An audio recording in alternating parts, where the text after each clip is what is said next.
Welcome to this week's edition of the MMA Analysis podcast. I am your host, Lance Fishel. We're here for another card, and we're here for a celebration. He did it again.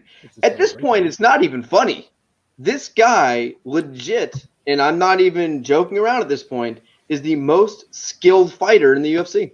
Charles Do Bronx Oliveira. Who's more skilled than Do Bronx? Overall, like everything, there's No not many that are close to him because he has everything, man. That striking was good. Got wrestling, and that sub game is devastating. Yeah. His chin improving. Good granite chin now. Poirier even said it. He was like, "Man, I thought I'd get him out of there. Like he took my best shots." And I think, per usual, I think they were overplaying a little bit with Do Bronx hurt or like whatever. Like brutal. I never saw a second where I didn't worry a second of that fight. Maybe towards the end I was like stressing. Like end of the first, I was like wrestle more. But like I didn't stress at all in that fight. That was a pretty stress-free fight. I was worried for the very first punch that Poirier landed after he dropped him. And then I was like, oh, he's not out? Good. We're good. It was how he came back when Poirier landed the big shots and they were Do Bronx hurt. He didn't come back grappling. He came back throwing body shots and getting his clinch game has gotten good. Like he landed some big, like I think they undersold it a little bit during the fight, but he landed one of those knees in the clinch towards the end of the first round. Game changer. There were like two massive ones in the first minute and a half, and Poirier hated his fucking life. Yeah, the body work was unbelievable. Then he started going to that front kick to the fucking stomach and the knees. Yeah. Poirier was done. Like into the second round, like he was done, man. You could see that shit was adding up. Yeah, and Gaethje has a worse gas tank, and Gaethje's more wild. But like when I knew it was over, it was at the end of the first round when they were going to the corners. Poirier looked like he was about ready to enter the fifth round after that first round. And I don't know if it was an adrenaline dump. I don't know if it was the moment of Poirier going, this is another title shot. I don't know if it was a pressure. Do Bronx was pressuring him like a motherfucker. But Poirier was kind of spent. And they kept talking about, and I think it was part of it, he didn't want to take any risks when Do Bronx took him down in the second because he didn't want to get in some scramble position because that's always a bad idea. I also think he was kind of done. After that takedown and a couple of those elbows, I think Poirier was mentally broken and nasty. Those elbows were the one where he was holding his face and just he was trying to like recover some cardio and it just wasn't working. And he's just like, I'm not going to scramble because I'm going to get subbed. Hopefully I can regain some cardio. Yeah. But he got smashed in the process. Do Bronx ground game is so good, guys are scared to stand up. I mean, I don't think they really have a choice anymore. Like his body locks, like I knew he would be the bigger guy going here. He's like the bigger dude at 155 now. Like who's going to be bigger than him now at 150? Like nobody. Like his length, he's filled out. Man, he gets a hold of dudes in that body lock. They're fucked. Like they're absolutely fucked. There is nothing they can do about it. He's a problem, man. Like it's hard to come up with a dude that I think is overall, not just a skill, because I think a guy like Gaethje, his skills, like his striking and wrestling and shit, I mean, it's up there with Do Bronx, the skill wise, but all of it, the chin, the poise now, like the size, the strength, man, who in the sport? The balls. Dude comes out flying, does a flying switch knee right off the fucking bat. He literally stood on the feet for a bit and threw bungalows with Dustin Poirier. He didn't give a fuck. Yeah. Like, and when he got hit, he got more aggressive. Yeah. Yeah, like, because he didn't want to take a step back forward all day. I think he knows that not just his chin is really good now, but there's a difference between granite chin and recovery. He's got them both. Like he's got them both. Like we saw the recovery against Chandler. Like I think he realizes that the one hole left in his game is his striking defense. So he's like, you know what? Instead of just backing up and let the occasional guy who might be able to outbox me or outstrike me do that while I'm on the back foot, I'm just going to push forward and fuck these guys up. And that's going to be the same plan against Gaethje. He's going to pressure. And everyone's going to talk about leg kicks. Yeah, motherfucker, throw some kicks at Do Bronx. There you go. Double leg. Throw some Like, kicks. think about it though. Like at this high level in most of these weight classes now, who has like legitimate "you can't touch me" striking defense? And No. like everybody gets hit. Name one of the top guys. They all take punches. Like all of them. Look I mean, at Usman against Colby. He lit him the fuck up. Look at fucking Max Holloway, who's one of the best kickboxers in the sport. He just got his shit pieced up by fucking Yair. Yair. I mean, Yeah.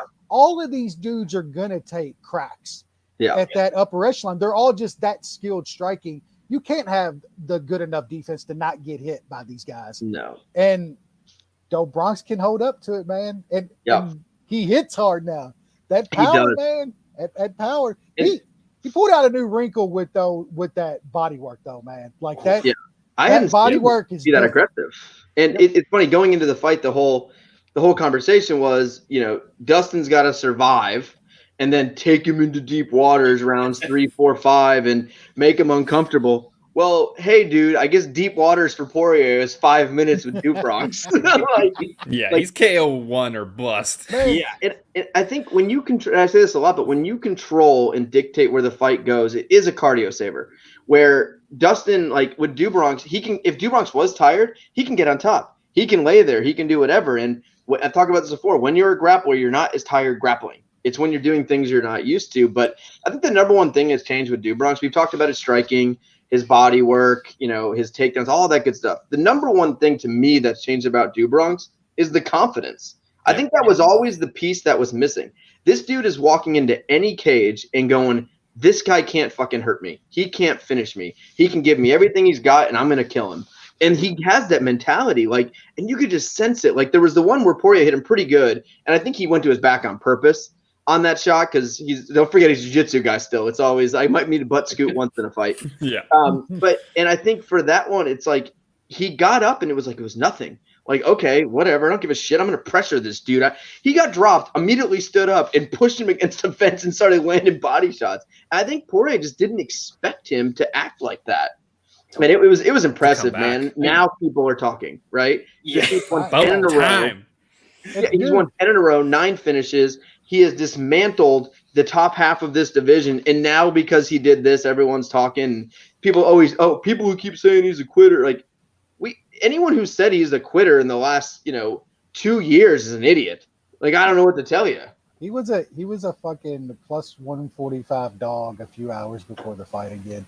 Him inside the distance against Dustin Poirier plus 225 was plus 225, and like, look, it's all hindsight, of course, but there could not be a better all-around matchup at the top of the division for Do Bronx than Dustin Poirier. Mm-hmm. You didn't have to worry about anything, but the dude's a boxer that literally is just a boxer. He's not throwing kicks. He's not grappling. He's not. That can't stop a takedown. That can't stop a takedown. And that was a perfect matchup for Do. And it's that matchup where everybody's like, oh yeah, he's running out. Not the Chandler win it's crazy, man. Well, he said the Chandler fight was the hardest fight for him in the division. Yeah, and when you look at how he starts, when you look at some of the matchups, he's faced a lot of tougher matchups. Like Kevin Lee technically is probably a harder matchup than Dustin Poirier when you think stylistically. His wrestling base is a little bit better. Poirier has absolutely nothing in the wrestling department. Now, when you look at Gaethje obviously is a much better wrestler than Poirier, but he doesn't seem to use it. No one even really tests him with that, so we'll see how it is. But man, you get Gaethje on the ground, he should tap like mid-air during the takedown to start tapping on his arm as he's going down. The thing is, even if you're the better wrestler than Do Bronx, it doesn't matter. It doesn't necessarily matter. You skirt your back and get your neck that way. Exactly. Scrambles. I think Gaethje is in a lot of fucking trouble against Do Bronx. Like, I've been back and forth on Gaethje anyway. Like, he always gets hurt, bro. Dudes just can't survive enough to get him out of there. And he comes. Do Bronx is gonna snatch his neck. Do Bronx is gonna hurt him and snatch his neck. That's exactly what's gonna happen. I think Gaethje's in trouble. Who beats this dude? Like, what number are we gonna get on that? It's minus 200. He's minus 170 right now. It went down a little bit, yeah. But I think we can still get inside. You got to do inside the distance now. That's Close like, to evens. everybody knows now, so now you're gonna have to play inside the distance. I think it's even tough to play a sub here. Like, would it shock you if the more technical striker avoids the winging shots of Gaethje and just completely dominates him on the feet? Would that surprise you? Gaethje's also got about 5 minutes before he starts breathing pretty heavy. And like I was saying, like striking defense, like love Gaethje and all, great striking. Not gets his face pounded. Oh yeah, and he can't grapple. I mean, that's the thing. And I think Do Bronx does a good job. He's on the feet when he has to be. He's not going to rush in and take a dumb shot or clinch too early. Like, he is going to feel it out a little bit. And I feel like he can take a shot. Like, if it starts going in the wrong direction against Gaethje, he's immediately going to clinch. And there's just no way. The body lock is different. Also, when you look at like wrestling, right? When you look at like a D1 wrestler, like someone like Gaethje, an All-American wrestler, at those weight classes, it's not clinch takedowns, right? Like, really only the big boys are the ones that are doing clinch takedowns, hip tosses, lat drops, things like that. Most of wrestling at that weight, the smaller weights, you're shooting takedowns. You're sprawling, you're shooting takedowns, collar ties, maybe some drags and stuff, but like it's mostly leg type takedowns. Do Bronx rarely shoots, on the legs. He's going to be upper body, and I just don't think Gaethje's going to have anything for that wrestling. But we don't need to break that down. Does Do Bronx ever actually shoot? I don't know if I've ever seen him shoot. Sometimes he just shoots to get close, and then he locks his hands around your body. On the body. and Big Brothers motherfuckers. He's a problem, man. He's a problem. Before we celebrate Do Bronx too much, can we talk about the glove grab? Oh, I mean, right, so Joe's fucking Rogan, man. No, as bad as that man is, as bad as that man is, he was as bad as I've ever heard him. So bad, and he's bad. He's really bad now. He was very clearly cheerleading for Poirier. So was DC. Yeah, so I think DC does whatever Rogan's done. Exactly. Well, and it's funny, like they kept talking about that glove grab. If you watch, they showed the replay later on Twitter and stuff in slow motion. He basically just had his wrist like this, and when he rolled through, he never actually grasped his glove. He basically he was super smart. He had it where he was kind of holding it like this, and maybe a finger went in as he was holding it, but it was wrist control. And then people started saying that it was dirty what he was doing. Like, oh, you can't cover a guy's mouth in MMA. You can elbow in the face, just don't touch their mouth. It's MMA. Who cares if he did it or not? Fucking always cheat. It's worth it. There's something about Do Bronx, and he didn't. So who cares? I still don't feel like he's getting the love, man. I really don't. I don't know. I feel like he jumped up. Respect, but not love. I just don't think people like him like they like. Keep giving us fucking cheap lines on him. Yeah, well, I mean, whether it's fair or not, and when you don't speak English, it has a major effect on things. Like if you look at Anderson Silva, for example, Anderson never was for his talent. He wasn't as big as he could have been. And Aldo, guys like that, when you don't speak English, it does have an effect on a lot of fans. I would say Anderson was pretty fucking big. He could have, considering what the shit he was doing, he could have been even bigger. Yeah. Anderson learned how to speak. He learned how to speak English. He learned how to speak English though later on. I mean, there's a difference between learning. Aldo, Do Bronx spoke a little English at the end of that interview. Yep. Now see, Do Bronx is literally Dustin Poirier, Brazilian outside the cage. Does all the great shit, great human. Never talk shit. Great human being, doesn't talk shit, does all the charity work and everything, but gets half the love. Cause you're right, he's not American. He's an American. He doesn't speak English. It's just different, and I get it, right? Like when I hear an interview that's not Do Bronx in a foreign language and there's a translator, you go off on him. You be killing him.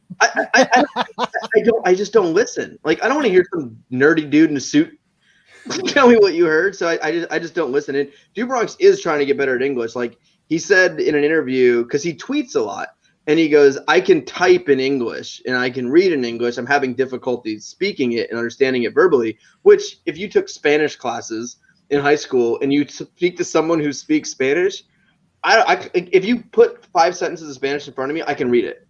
If someone next to me speaks 5 sentences, like my lawn guy, I got nothing. There's nothing there. I thought you might as well be speaking Latin. So I get it. I picked up like 4 or 5 words over the years, and that's it. Like they could have conversations next to me and be dogging my ass out, and I wouldn't understand anything. No, and I know enough to be dangerous. Like I can some Spanish, I can do basics and stuff like that. But man, like once it speeds up, it's nothing. So I understand the difference when you're learning a different language between speaking and reading. But anyway, great night for our boy Do Bronx. Man, there's great night for us. If he beats Gaethje, right? If he beats Kevin Lee, Tony Ferguson, Michael Chandler, Dustin Poirier, and Gaethje in 2 years, arguably that's the greatest run in lightweight history.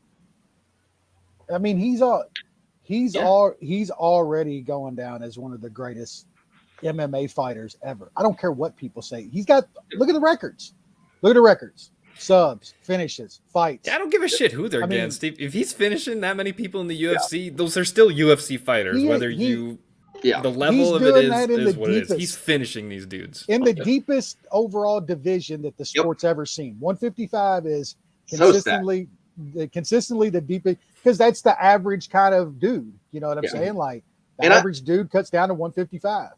And I don't want to hear about this Makhachev fella who would literally get guillotine choked within 13 seconds. Imagine shooting a double leg with your head inside on Do Bronx and living to tell about it. Like, I ain't got nothing to say for that guy. Have fun with who's he fighting? Like Darius or some shit? Who gives a shit? So it's Gaethje and then it's Conor. I think if Gaethje's not ready, Do Bronx said he's ready for Conor next month. Just do a non-title bout like they do in wrestling because Conor hasn't earned it. Maybe Nate Diaz. I would have full wood for like a week if Do Bronx literally choked Conor asleep. Like I'd be rock for like a week. So good. Well, we're very happy, as you could tell. We'll go through quickly on UFC 269. Starting on the prelims, catchweight, Jillian Robertson defeated whatever her face is. She's not going to work here anymore. And then she tried to gouge her eyes out. Pretty impressive. Perfect. She doesn't work here anymore. She doesn't work anymore. Not gonna work here anymore. The whole eye gouging, cut that bitch. Like just cut her for that. That was dirty shit. Cut her because she's lost like 17 in a row or something. Yeah. Besides all that, but yeah. All right. Yep. Next, bantamweight division. Tony Kelly defeated Randy Costa, TKO, second round. Costa, man, like I thought at least he was gonna get. I didn't touch this one, but I thought at least he was gonna give an effort in the first round. And does Yanez suck? Does he suck? Know. He looked really bad in his last fight and went fucking to the death with what's his face, the British guy. Yeah, and now like I don't know. I have to question Yanez like after this and after the Grant fight. He's definitely way more hyped than he should be. He's hittable. He doesn't have like game-changing power. It's more of accumulation. I don't know. But Tony Kelly still sucks, and what an idiot. The motherfucker drove from Mississippi so he didn't have to wear a mask. Like, look, I was talking to Samantha. I was literally like, even if you're like you don't think any of this shit's real, you can call it all a hoax. The shit's not real. Masks don't work. None of that. Why would you not just put on a piece of cloth on your chin? Like, you don't even have to wear it over your nose. Does it hurt? Put that shit on your chin just to ride a plane. Like, seriously. Like, is it that hard? It's freedom. It's not like he was driving from LA. That's like 22 hours. Yeah. Yep. And like, can Andrea Lee pick him or what? Like, man. Very intelligent lady right there. I feel like I'm gonna read an article in like a year that's like Andrea Lee's dating O.J. Simpson. Congrats. He didn't do it. Shit. That's what he told me. He was found innocent. What an idiot. He's still looking for the killer. Yep. Featherweight division, Ryan Hall defeated Derek Minner. Decision. He had him. How can you call yourself this jiu-jitsu whiz and have this guy who's been subbed like 37 times in full mount for 4 minutes? Does he not know how to finish an arm triangle? I feel like he could have finished that arm triangle like 7. It's like he knew I bet him inside the distance. It's like he fucking knew it. He was coasting. He only knows how to finish leg locks. Apparently. And even then. I could have finished that arm triangle. These guns, kidding me? Full just coast right there. Ryan Hall says he's going to fight 3 to 5 times next year, so I expect him to sit out the entire year. Oh, we have a bunch of comments. Dude, I haven't read Do any. we want to see Ryan Hall fight 3 or 4 times next year? I know. I was laughing at that one earlier. Yeah, I did too. That shit was good. Good It stuff, was really Ivan. good. Welcome back from the dead, Ivan. Yeah. Hello, Bryant, Drendine, LR, Steve. Yep. Ivan, are you coming to Vegas with us in March? Steve looking like a prime Cantona with that haircut today, son. I saw that. Going on. Styling and profiling.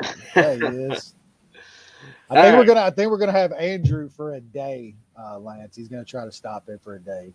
How do you stop in Vegas? Because he's traveling around doing this whole kind of hiking thing and shit, hiking the highest peaks in states. But I think he said he's gonna stop in, go to Utah and do a hike. But gonna come. Did you Friday. book stuff yet? I'm going to tomorrow. I've had a lot of shit going on, but Just text me. I got the all good. Knowing Andrew, he's going to run like an ultra marathon from Utah before. to Vegas. He'll run to Vegas. that's his stop for like a 2-hour break. His before break. Yeah. Yeah, I'm gonna have a crazy couple of weeks. So I have this like work President's Club thing in Scottsdale. I get back from Vegas on Monday, and then I have to fly to Scottsdale on Wednesday. It's gonna be a rough, and it's like drinking and everything. So it's gonna be like a rough. It's like last time I went to Vegas in October. I had like 6 days because of work conference and this. It's the same thing. We got to go to different cities. I look at all these statements by you in a little different light nowadays. So I think inside, I got 1 kid at home now. You got 2. They're older. And you complain about, man, I got to go to Vegas, but I got to turn around and I'm going to go to Scottsdale. Bullshit, Lanson's like, yeah, I get to go to Vegas. Well, he has to say it like this on the podcast just in case. So you can't have a record of that shit. Right? Well, I'm old and decrepit, and it's hard. I get tired. But my kids are older too. Like you'll see, like once they can talk and go to the bathroom themselves, everything changes. It's all like good. Yeah. they'll wake up in the morning at like 6:30 and just get their iPad, play the game. Like I can sleep till like 8. Doesn't matter. They don't need me. I can't wait. Just bro. put cereal on a low cupboard so they can grab it themselves. And Yeah, Okay, they're very, very self-sufficient. with the iPad. turn on the cocoa melon and leave me the fuck alone, bro. Yeah, it's really easy now. Let Wes go down to his grow up and I got buds to tend to. All right, women's flyweight division. Aaron Blanchfield defeated Miranda Maverick. Decision. Okay. didn't watch it. Nah. Nope. I watched it. It was something. Oh no, the Twitter world, new champ. Next Big champ. rounder. We got a new contender. Yep, I saw that. That was great. New champ. All right, middleweight division. Ante Muniz defeated Eric Anders. Sub. Easy. Fucking easy. I looked back because I was cleaning out my Google Drive the other day, and I ran into our year-end awards that we did last year or whatever. My breakthrough fighter was Muniz. Damn. Nailed it. Nice. That's Damn. pretty good. Nice. That's pretty Pretty good. good. There's some Yeah. bad ones in there. Some real bad ones. I don't even know where I was coming from. I picked Black Beast. Was he not broke through? That's weird. Maybe he I'm gonna have to go back and listen to that show and see what the yeah. reasoning was there. Yeah. And I had Cop too, and he wasn't in the UFC before, so that's a pretty good one. I did okay. Nice. I usually whiff all of them. Muniz is fucking good, man. That jiu-jitsu is no joke. Yeah, I like him. I know. I mean, I think we're pretty wrong on Anders overall in a career, and me and our boy Maddie were like some real Anders believers early on and lost like a ton of money on that dude. That loss to Machida just completely derailed his career. He has no skills. That's the should've won problem. that. He's very unskilled at fighting. You know, we were like, get some of these like okay, decent football player, athlete type guys in here, man. You still got to be a fighter. Like, I think that's what we realized. You have to have a base, right? So like, if you wrestled through high school, which a lot of football players did, if you wrestled through high school and then played football, you would still have enough of a base, especially at heavyweight and some of the bigger divisions, to be able to know what you're doing and have a wrestling base. Like I haven't wrestled in forever, right? 18 years, but I still know how to wrestle. So even if you wrestled through high school and then you do other things, you still have that base. But some of these guys, and we saw the basketball player, Royce White, he played in the NBA and he fought an LFA and lost his first fight. You have to have some kind of martial arts base, preferably wrestling, to be able to be successful going from sport to sport. I think there's definitely that, but I think there's another component of it of being in like some form of like that kind of combat, that kind of, you could say football is kind of like that, but it's not. But it's not. Yeah, it's not. But it's still not like you man to man, like physically trying to beat that dude into a submission or a pin. It's different. I think somebody coming over from like another individual sport would be better than like someone coming from a team sport, because there's also that individual sport mentality that like it's on you as opposed to a team sport. I get that.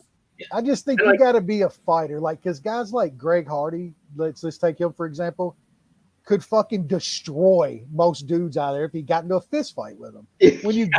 When you get to this level, though, I think you have to be a quote. You got to be a fighter. You got to be able to take a fucking punch. React well to people. Yeah, you got to react to pain and the surprise of pain because it's just different getting hit. Like, Well, I think to Brad's point, the individual thing does make sense. Like I played soccer my whole life, right? I never got nervous ever before a soccer match, ever, not a second of nerves. When you start wrestling and it's like, all right, like no one else is going out, I guess it's just me on the team, and it's like you're walking out and you're meeting a guy in the middle and you're shaking his hand and then you're just fucking getting after it. Like it is a different kind of thing when you don't have teammates to look back on. You don't have others that you're relying on. It's just you. And I think the reason, like also like wrestlers, not just the skill of it, like wrestlers always make good fighters is, I don't know if you guys have ever been in a wrestling room. It's lunatics just fucking everywhere. Like there was barely a day that went by where someone didn't get punched in the face. Like it'd be a weird day if there wasn't a scrap because you're all fucking tired. Someone like accidentally like cross-faces you hard and just grabs your hair and punches you in the face in the middle thing. Like you're crazy. Like you have to be crazy. Now you need a next level crazy to be a fighter for sure. But when you're wrestling and you're cutting weight and you're fighting and you're scrapping all the time and like you're shooting a takedown, you pick a guy up and slam him against the wall because you don't like him right now. Like you kind of get that weird atmosphere, and I think you have that in football a little bit, but you have a team, you have helmets, you have pads. Like it's just different. Yep. Anyway, would have loved to have seen Roger Federer in a cage. Yeah, Brad. But what? You have great cardio. Great cardio. Yeah, I mean, I don't think. Give me like Joker's length. With Fed's fucking cardio. Who's the crazy guy? The French guy. Monfils? Or not? Maybe not French. Who's the guy that's always like throwing fucking rackets and break? The Greek Kyrgios. Yeah, he's Australian. Yeah, Australian, right? Yeah, he could scrap.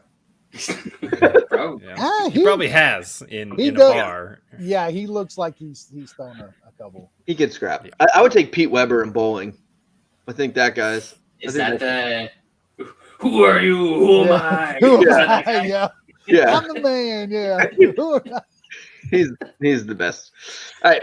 Moving on to the prelims on ESPN 2 middleweight division, Bruno Silva defeated Jourdain Wright. This fight was everything I hoped for. I cast a parlay on this one. I think I had this with Muniz. It was like plus 125 Silva and Muniz. Not a difficult one, but Bruno Silva's fucking fun, man. He's not very good. He's gonna get hit a lot, but he has game-changing power. Jourdain Wright is such a piece of human trash. I don't know why we didn't take Silva round one at like plus 150, plus 170. That was dumb. Yeah. Still, we were too focused on Do Bronx. Yep. Another winning bet on deck. I had a good little run right in the middle of this card before some failure and then back up. Heavyweight division, Tai Tuivasa knocked out Augusta Sakai. Tai was even money. He's going to beat up scrubs all day long. Don't put him with talent. Let him fight these scrubs all day long. And at pick 'em price, love it. Fatties was coasting. Fatties was like. Ooh, I don't know about coasting. It was, dude. Tuivasa was trying to rip his head off. At the end of that first round, I was like, I feel good. Like, really, I thought they were going to go another. I was starting to get hit a good bit. Not like it, though. He literally walked right back and got clocked again and like clean. He didn't get hit clean in the first. If he got through that first like 45 seconds of round two, that fight's going to distance. Yeah. I can't, like, I'm not saying he's great or anything, but the UFC needs fucking guys like Tai Tuivasa. They just do. He's always going to be Yep. fun. Crowd loves him. You can throw that guy in the opener of a pay-per-view, like a big fight on prelims, whatever. Like, people love him. And he's fun, man. You got to Look at the last love guys fight. to have fun. Like, I mean, he gets like cracked and stumbled by Hardy, and then just turns around and knocks him. Murders Like, him. I One of want the all of biggest that. knockouts. Yeah, I want That's all what of you that. need in the heavyweight division. Yeah. Yeah. Steve, nobody knows what you're talking about. Ibrahimovic. He could beat up Jourdain, right? I agree. The other one. No, Zlatan would beat up a few dudes. Jourdain Wright. He knocked At Jourdain least. right out. Yeah. All right. Let's move on. Shoeys are disgusting. Dominic Cruz defeated Pedro Munez. Another dub. Cruz, Dominator. Just fucking easy plus money hits again. Just fucking easy to quit. It's great. Got a Dominator. little scary there. Everyone keeps saying little Dominator versus Sandhagen. Like, I nothing Sandhagen so much. Cruz Aldo. Do it. That's what we need. Aldo is too good for Cruz. Your man, he has your bigger your things. man, He has bigger like, things to. I thought somebody came in there and hit him with a defibrillator. Is what I thought happened, because that dude was fucked. And a lot of refs stopped that. That's like a coin flip. Like, a lot of refs step in and stop. But it that. shouldn't Would stop it. My No, answer is it shouldn't be. He was fine. That's one that could have been stopped. I mean, I don't care if it went or not. Like, he came back and won a decision, but that's one that could have absolutely. That was a whole lot more stoppable than the last one we were talking about, the Clay Guida fight. Like, that one right there was a whole lot more stoppable than the Clay Guida fight. I don't know. Guida got knocked down like 74 times. Cruz got hit knocked down like. Man, Cruz was like 4.5. He was getting hit pretty good. But Props to Cruz though, man. He did. He stayed in there fighting. it turned it around. Man, Munoz just, I don't know, man. It's like he shut it down in like the third round. I don't know. Man. That. He did that against Frankie. He just wasn't aggressive enough. And whether you think he won or not, he did the same kind of thing. He was kind of lackadaisical in certain parts. Just low volume. Not aggressive. He low won. volume. Aldo volumed him in the third round. Yeah. He won. I thought he won the Frankie fight. He absolutely lost this fight. He gave this fight away. He completely gave it away. Dominator. Featherweight division, fight we lost. Josh Emmett defeated Dan, 50K Ige. Yeah, I thought people were complaining about this or going back and forth. I thought it was pretty clear. I thought the judges could have got it wrong. I thought it could have went either way from the judges, but I thought Emmett definitely won the third. I thought he landed the bigger shots. Interesting third round for Ige. Like, he dominates the second round and then comes out and just doesn't do anything. Like, he started off so slow in that third round and it cost him the fight. And the problem with guys like Ige who aren't going to wrestle, doesn't have submission, is when you don't have power, you kind of have to be perfect in a lot of areas. And he's not very often against good guys. He is not capable of putting them out. And that's tough. And he's not really capable that often of even wobbling guys or dropping guys. Like, it's not his game. And when you're going against a guy with Emmett, he can win one punch and that steals a round. And really that kind of happened in the first and third. The third was that one big shot that he didn't drop him, but really hurt him in kind of, the biggest shot of the third round. And then the first he got dropped. So Ige is the kind of guy that can win 13 minutes of a fight and lose. That's kind of what he did. I mean, he lost a little more than that, but I mean, he was doing well in the first until he got rocked, and then he did well in the second, and then the third was It's tough. Yeah, third. I thought the third was kind of close, but Emmett got it. And it wasn't just a power blowout. difference. It was close. It's just power difference. Yeah, you couldn't describe it better. Yeah, close striking, and Emmett was landing with more power. Emmett's so ugly, though. Oh man, so he's ugly. Voldemort. Yeah, I believe I saw someone sent a picture of his wife, and she's like an absolute smoke show. I'm sure she is. Like, cage people. Look her It up. doesn't surprise me. Let's No, see. you move on to the next fight. We'll look her up. Yeah, I believe someone said she's pretty solid. So someone find it. All right. Main card, John O'Malley defeated Paiva, knockout. Who cares? I mean, he beat another unranked guy. This motherfucker beat an unranked guy and jumped to like 13th and passed Song Yadong. Look, Who's only fought unranked dudes that's or it. ranked dudes for the past couple of years. That's a decent win for O'Malley just because it's unranked and a nobody. I mean, but he smoked him. Like, I mean, you got to give him a little. Like everybody's like, beat Paiva, and we'll say you got a decent win, and he knocks the dude out. And I'll bet Paiva here. I don't think O'Malley's great or anything, but he smoked a dude that everybody was like, it's an okay fighter, okay fight for him. And outside the box dominator. O'Malley Cruz next. Let's see if he can wrestle. They were talking about that. I think that'll be UFC would never do that. Who's the guy that has absolutely no power or wrestling in the division? That's who he's fighting next. Rafael Assunção. That's next. Assunção can wrestle Actually, against that guy. He just so he probably leg kick him. I did see somebody tweet though, and it's kind of true. It's like we kill the UFC when they give like these young guys like easy matchups and shit, and a bunch of them, but then when they're not doing this, we're killing them for not having any homegrown talent, not having any like good producing good fighters.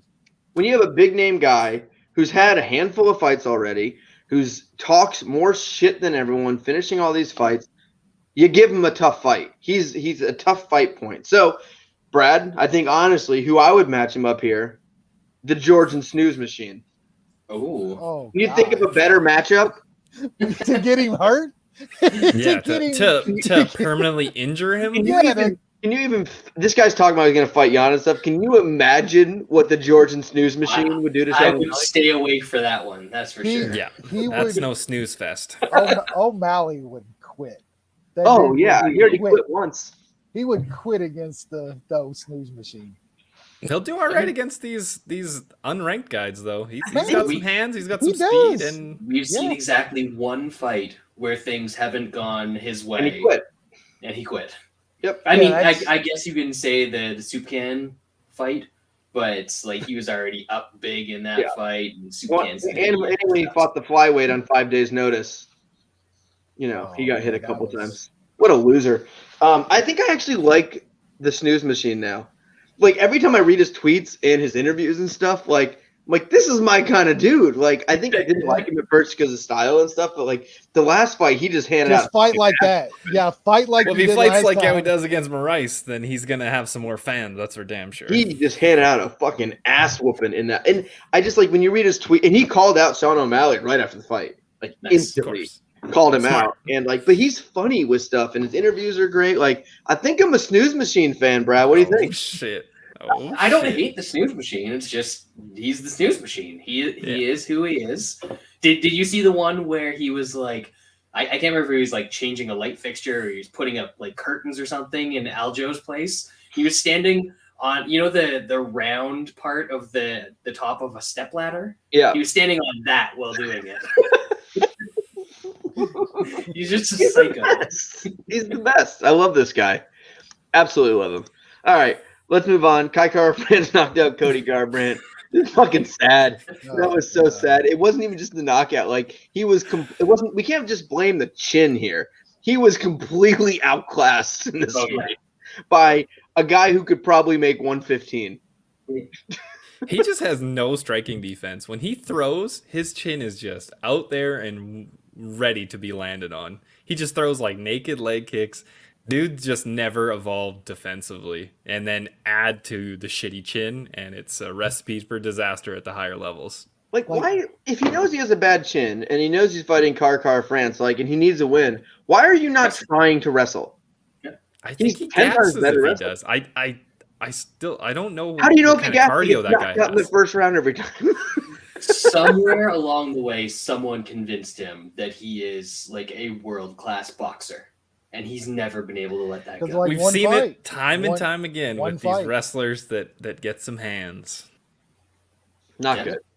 Just not good. Oh, he's done as any kind of higher level fighter. Like he'll go back up though.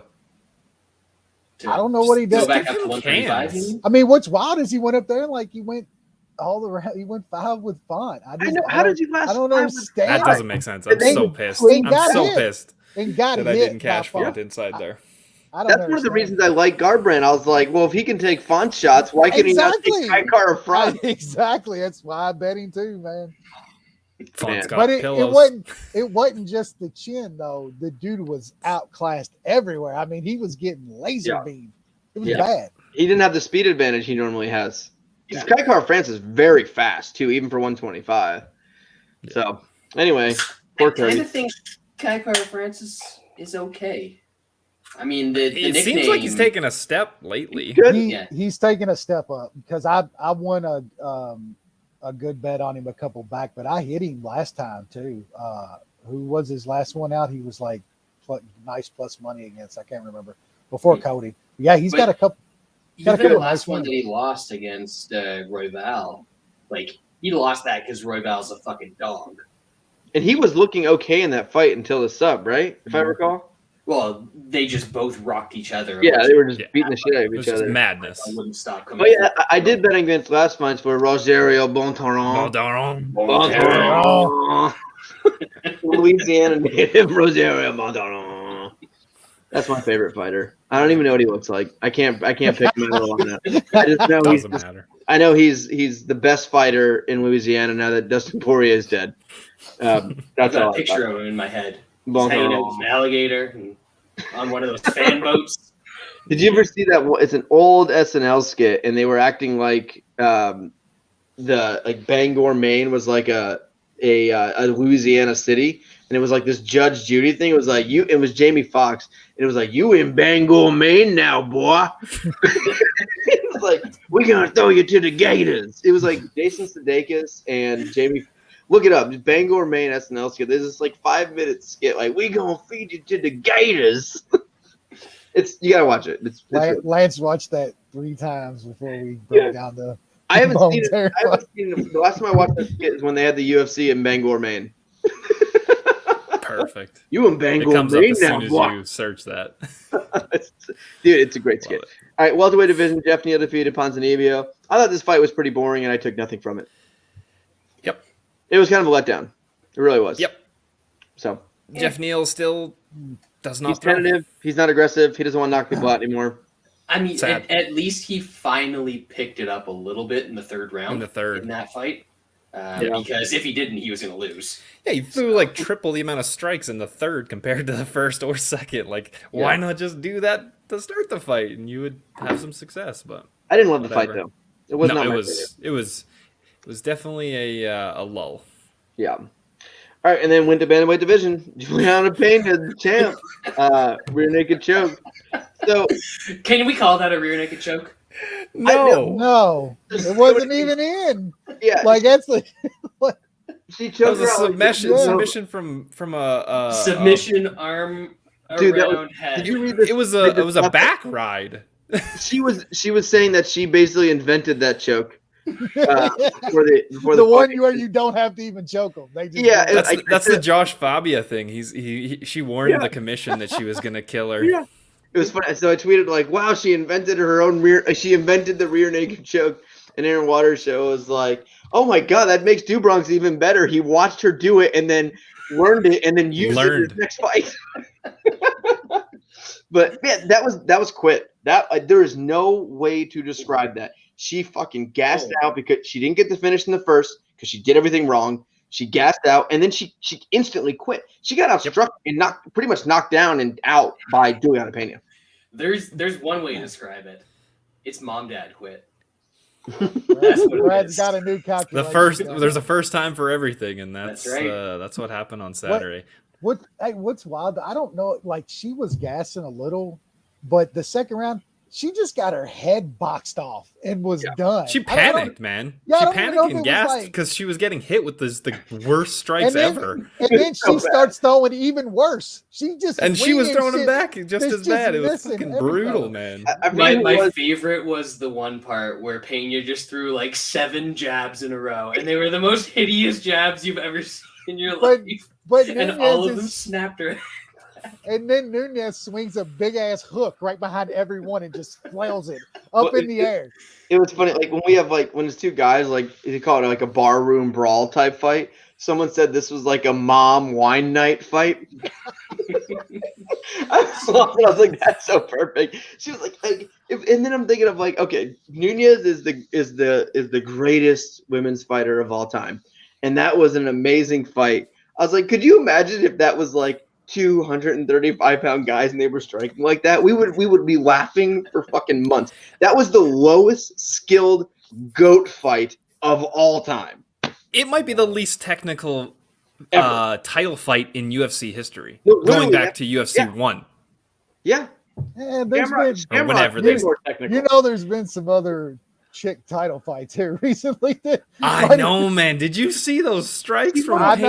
know. She won a fight Hey, with the windmill. I'm upset that we're not gonna get Cyborg against her again and get Cyborg get some plus money. I'm telling you, I think if they rematch like tomorrow, Cyborg probably knocks her Oh out. yeah. Well, I think she got married, she had a kid, and I think it's just different. And I like, got COVID. Yeah. Well, I mean, she's one of the UFC fighters and one of the chick fighters too that got a little fame and probably some money too. She made money, yeah. Like she's sponsored by Modelo. She was really awesome. She was really active too.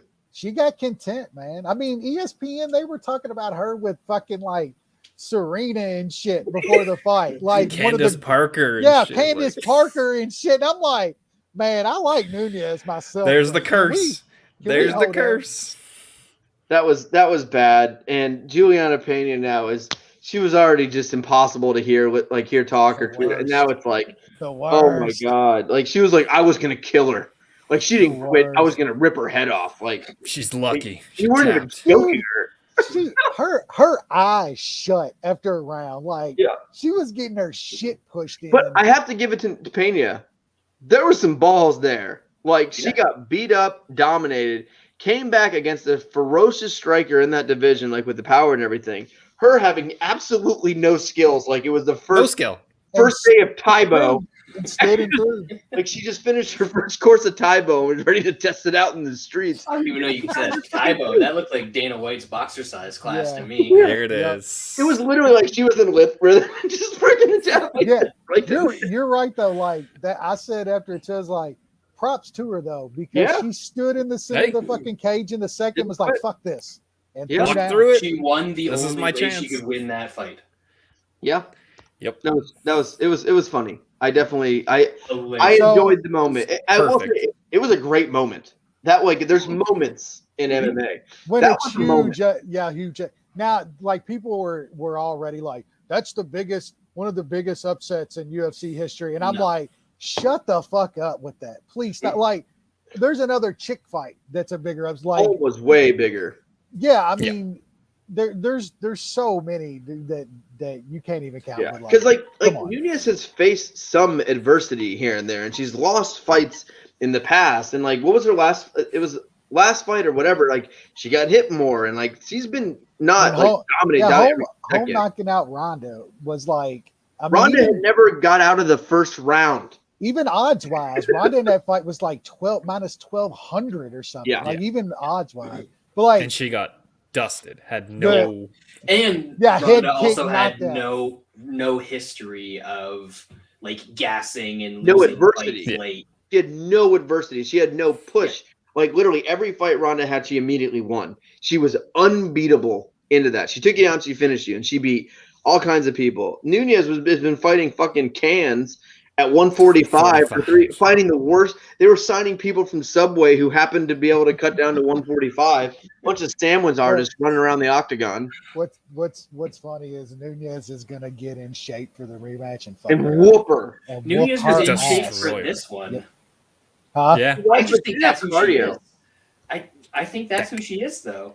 She's never had great cardio.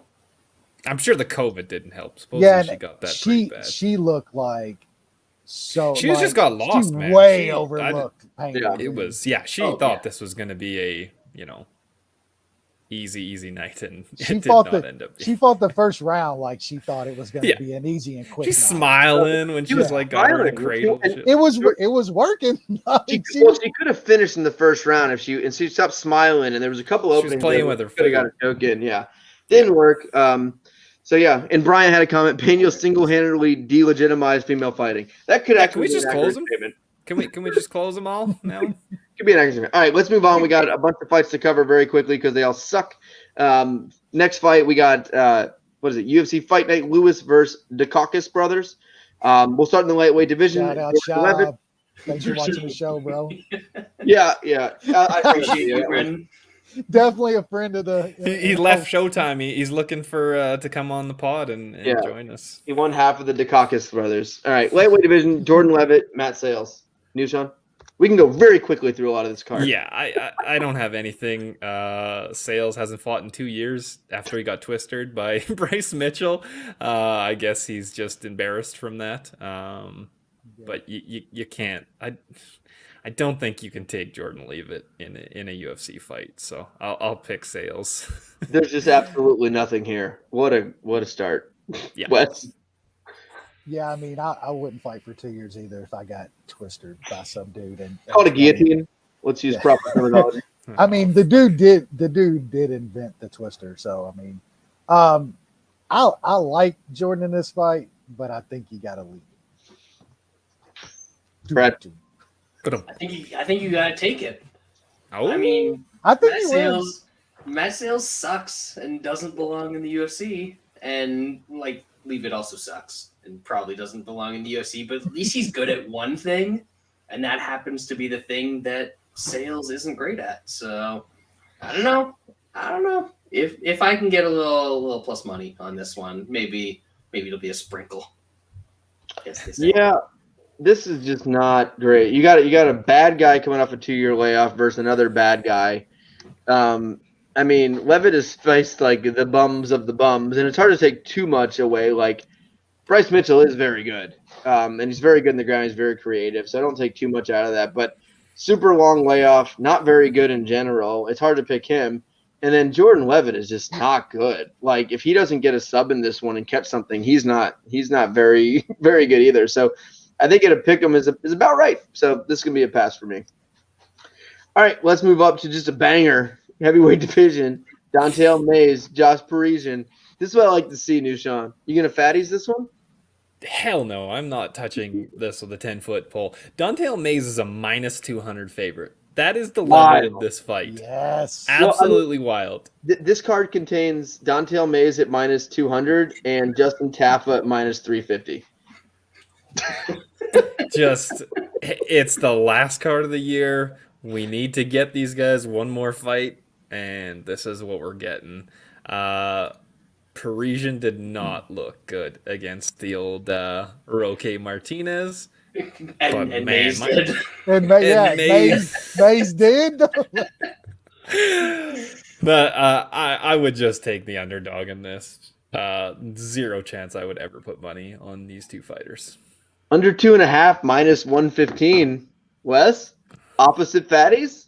No. Look, I wish I could get a true fatties on here, but we don't have that. You got a total 2.5. Don'Tale Mayes should be minus 200 against fucking anybody. Like if you're playing this, you take a small dog chance, but I think it's gonna get sloppy, man. Parisian by decision at like plus 500. Like I might have to take a small little piece of that. I think we're gonna get fatty and sloppy, and if I can get plus 500 on the dog who I think has got a shot to win, I'm gonna take a little of that plus 500. Very, very small, very small. Wes stole my thunder because that's exactly where we're getting sloppy here. Absolutely, this is going to be hideous. There's an over 1.5 at minus 190 at dimes, which I might throw in a parlay because I don't see either one of these guys getting an early finish. But yeah, I think my boy Carbo, the displaced Parisian brother from the Midwest. I think he's gonna dig deep and pull out some pasta in between rounds 2 and 3 and get her done because Don'Tale Mayes is just awful. I mean, so is Carbo, but at least he's fought a couple more dudes. I actually like not the decision prop because you know me. I actually kind of like Parisian in this fight. He's tough.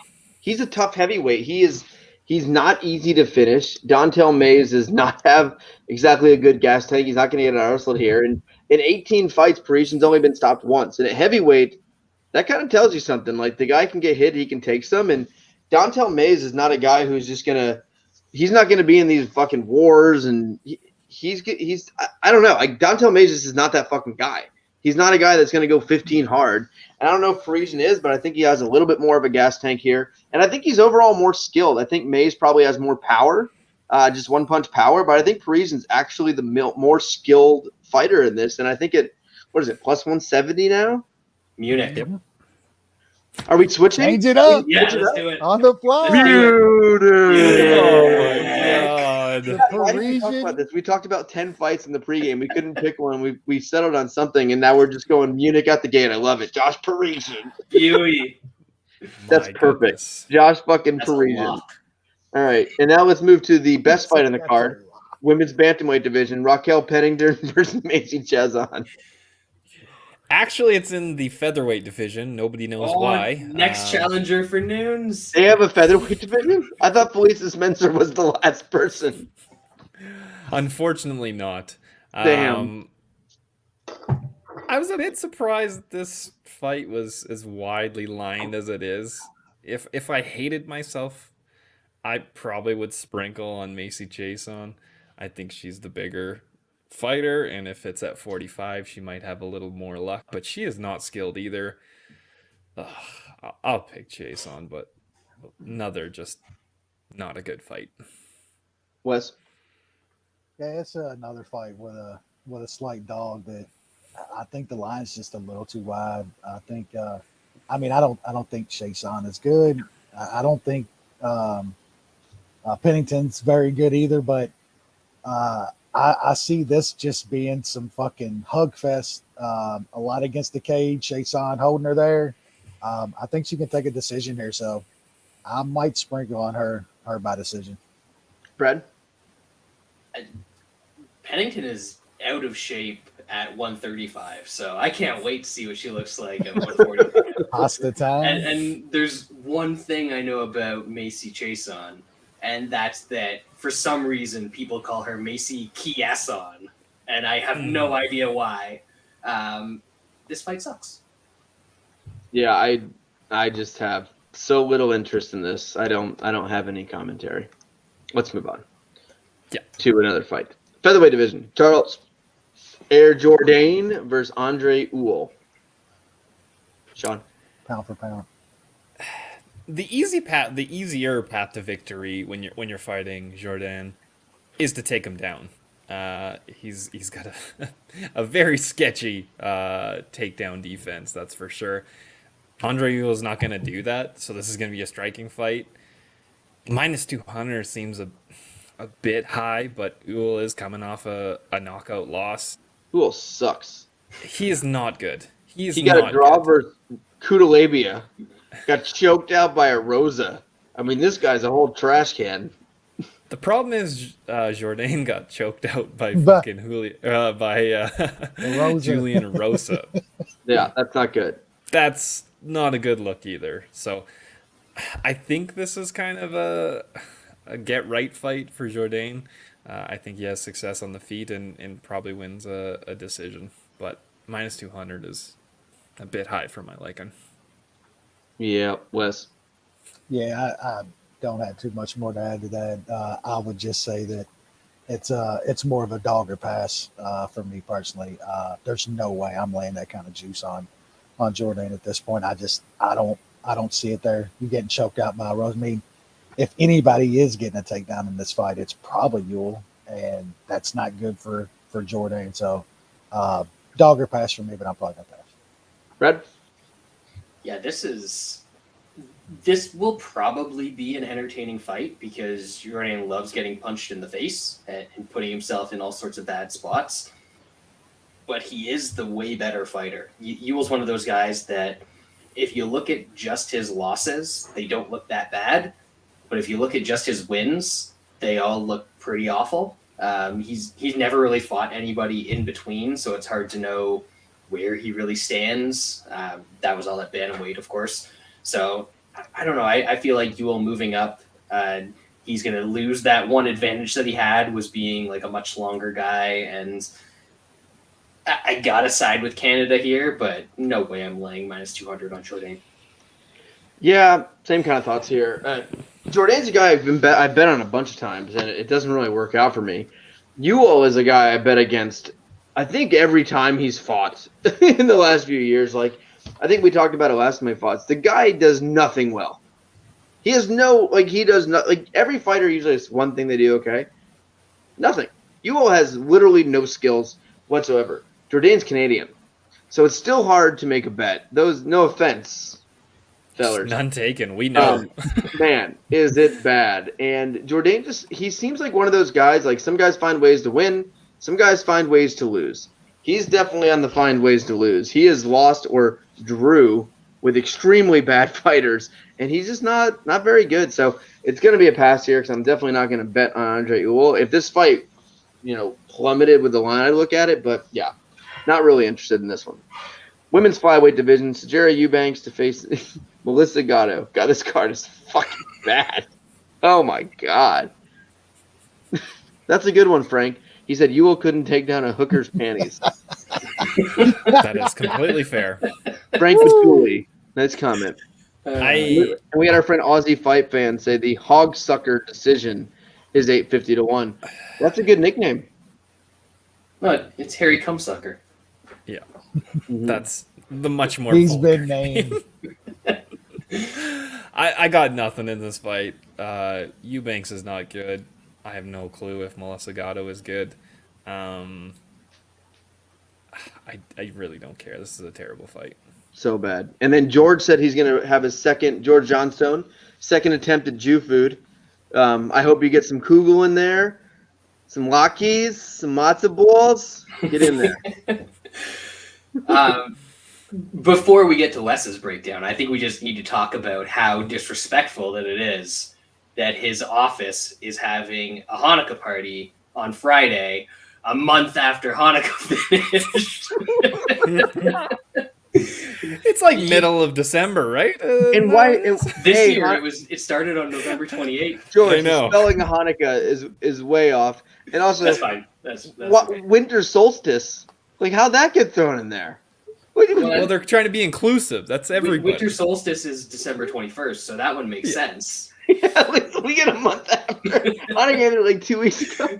I love when Christians think that Hanukkah is just it's Christmas, but it's for Jews, and it happens on the same day at Christmas. It must. Well, it's right? just a couple weeks before. It's like mid-December, right?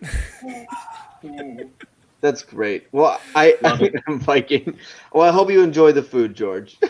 Yes. We All right, appreciate the attempt at the inclusivity. Yeah. Wes, you got a banger in this fight or what? No. I think Eubanks probably wins a shitty decision, but I'm not laying any juice on her in this fight. Brad, anything here? This is women's MMA, I think so. and we've got an undefeated fighter as a dog against a 7-6 career fighter. I mean, Does that mean anything? that bet makes itself.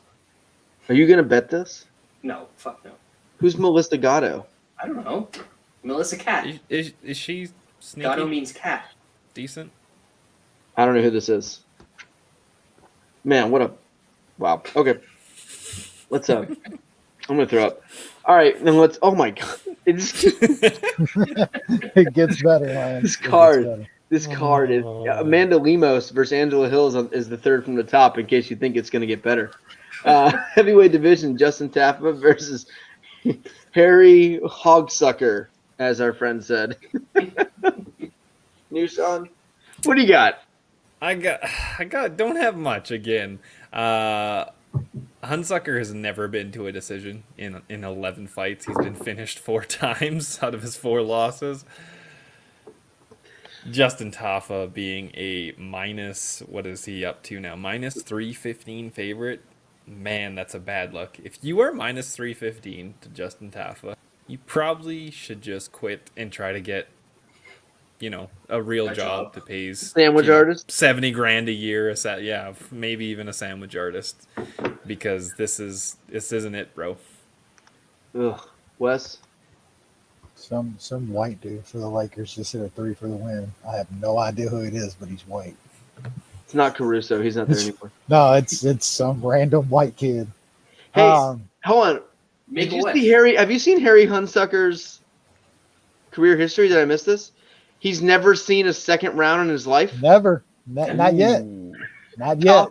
Tafa round 1 plus 160. I think we have something here, boys. We do not. First round. What we have here is a fatties.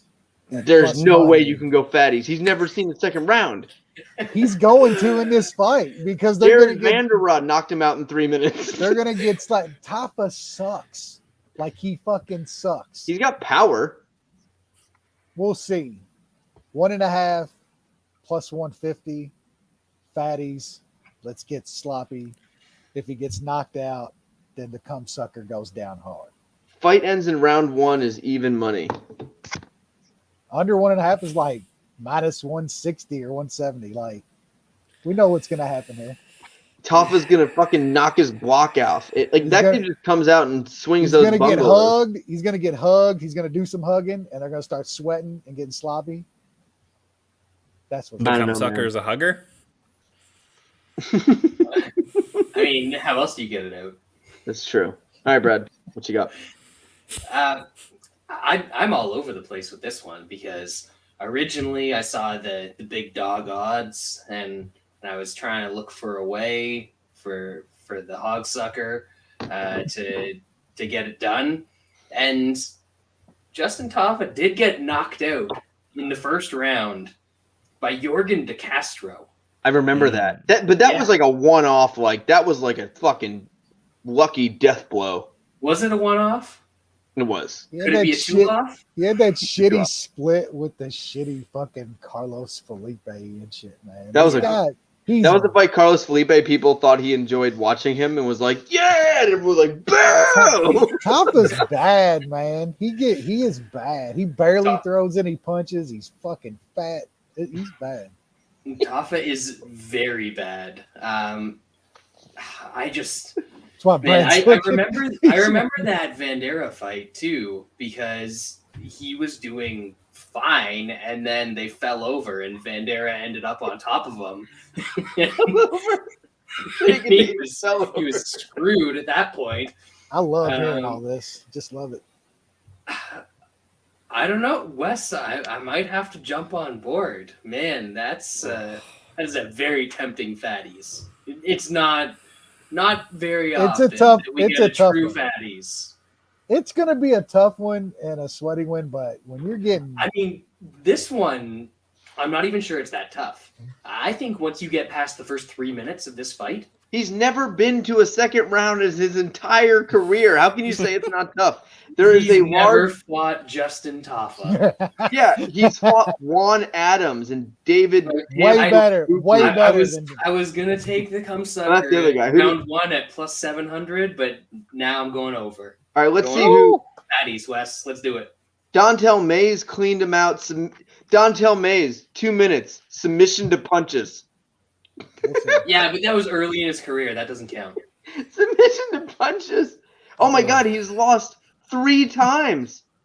2 times submission to punches and 1 submission to punches. That's the most submission to punches I've ever seen on a Sure Dog page. That's elite heavyweight record right there.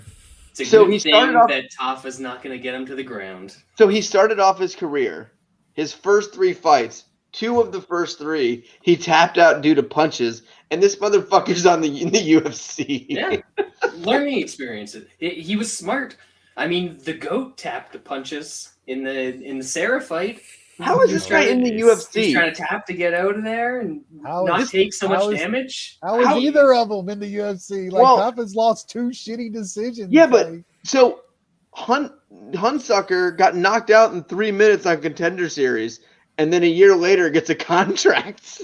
They all want to fight, Lance. Jesus Christ. It was a record-setting year in 2021, Lance, as you can tell. Actively rowing to Fight Island just to make sure they can get in line. It's like Black Friday deals in Fight Island. You got to line up for days to get that new PlayStation. That's Dana. That's Tuesday Night Contenders. So we got to gosh. Black Friday for Dana White. I don't know what I'm gonna bet here, but I think I'm gonna go opposite of what you guys said and bet the first round. All right, bantamweight division. Ronnie Barcelos versus Victor Henry. Nushan, anything here? Not much.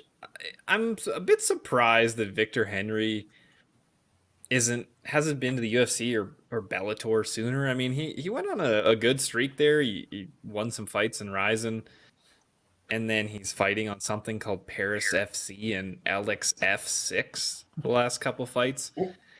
I'm sure I've seen him when he fought in Ryzen. I don't remember him. Roundy Barcelos is actually an okay fighter, so he probably is going to win. Laying big juice is kind of always sketchy on these kind of lower level fights, though. Yep. Wes.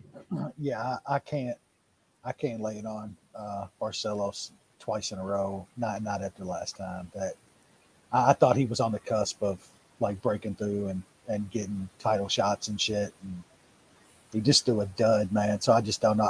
I think he should smoke this guy and get back on track, but that last performance just worries me to be laying any kind of juice. So it's probably going to be a pass from that. Maybe, if anything, might look at him by decision, but it's probably a pass. Brad? Yeah, I actually like one bet in this fight, and that's the over. Victor Henry has never been finished in his career, and as Sean said, he actually has a pretty reasonable, you can't even really call it a regional scene career because he's been everywhere, fought some good guys, and Barcelos is a patient fighter. I think, if there's a criticism that we had even before his last fight, it's that he didn't necessarily go for the kill when he could have. Let guys get to the final bell when he was dominating them, that sort of stuff. So I don't think that Barcelos is finishing Henry here. And honestly, I still think Barcelos is the far superior fighter. So, if you want to be kind of a little bit safer, Dimes has the over 1.5 at -170, which I think is quite cheap. And then over 2.5 is even money. So I'm going to take the over because I think this is going to be, one of those clear but kind of competitive decisions for Barcelos. Yeah, it's Henry's taking this on a week's notice, I think, and Barcelos is good, but it's the same thing we talked about with Dan Ige. It's he's not going after it, and Ige's more, I guess, he doesn't have the actual power. Barcelos, like you said, he doesn't really go for it as much, plays it really safe, and then maybe you get caught once and you get yourself in these competitive decisions. And I don't know, he's hard. He's a hard guy for me to lay 3-1 on.